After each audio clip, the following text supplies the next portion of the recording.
Էրդողանի հայտարարությունը ըստ Վահան Հովհաննիսյանի ցույց տվեց, որ Հայաստանի նախաձեռնողական քաղաքականությունը ձախողված է, իսկ ցեղասպանության ճանաչման գործընթացում վերջին հաջողությունները ամենևին էլ այդ քաղաքականության արդյունքը չեն։ Ովքեր փորձում են այս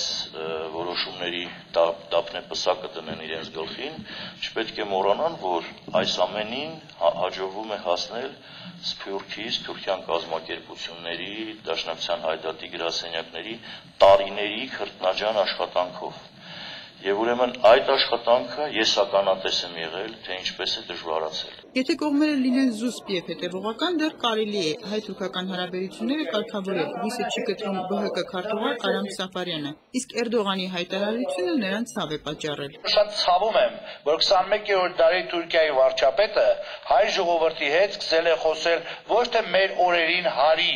լեզվով, այլ օսմանյան կայսրության ժամանակների ատավիզմով։ Թուրքիայից նորօրյա եվրոպական պահվածքի ակնկալում ՕԵԿ խմբակցության ղեկավար Հեղինե Բիշարյանը, մինչդեռ Թուրքիայի բարձրաստիճան պաշտոնյաների հայտարարություններում ասում է հակասություն կան։ Դրա համար ավելի շատ կարծես անլուրջ վերաբերմունք կա մեր կողմից իրենց գնահատականների վերաբերյալ։ Տիկին Բիշարյանի կարծիքով լուրջ եւ զգույշ պետք է լինեն Հայաստանի իշխանությունները որոշումներ կայացնելիս, որովհետեւ Թուրքիայում հայերն ազգային փոքրամասնություն են։ Զգուշության կոչ է անում նաեւ Վահան Հովհաննիսյանը, բայց Թուրքիայում բնակվող Հայաստանի քաղաքացիներին։ Էրդողանի հնչեցրած սպառնալիքը նրա կարծիքով որոշ տարրեր Թուրքիայում կարող են ընկալել որպես հակահայկական ազդակ։ Գիտենալով ինչ երկրի մասին է, ինչ հասարակության մասին է խոսքը, ես զգուշավորության կոչ կանեի մեր հայրենակիցներին Թուրքիայում գտնվող եւ եթե ունեն հնարավորություն արագորեն հետ դեպի Հայաստան կամ Թուրքիայից դուրս ճանապարհ բռնեն։ Չեմ կարծում, որ դուրս գալու, ներս գալու այսպիսի խնդիրներ կան այսօր։ Եվ այդպես չէ, որ այսօր այն վիճակն է, որ նորից մեր ժողովրդի մեջ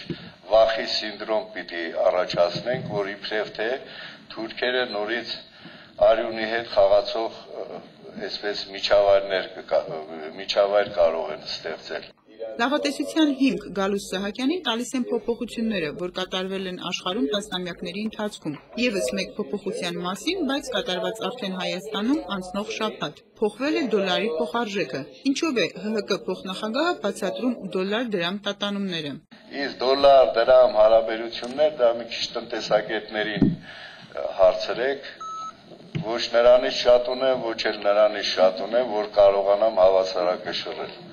Մարիամ Բարսեղյան, Գևորգ Սիանոսյան, Երկիրն այսօր։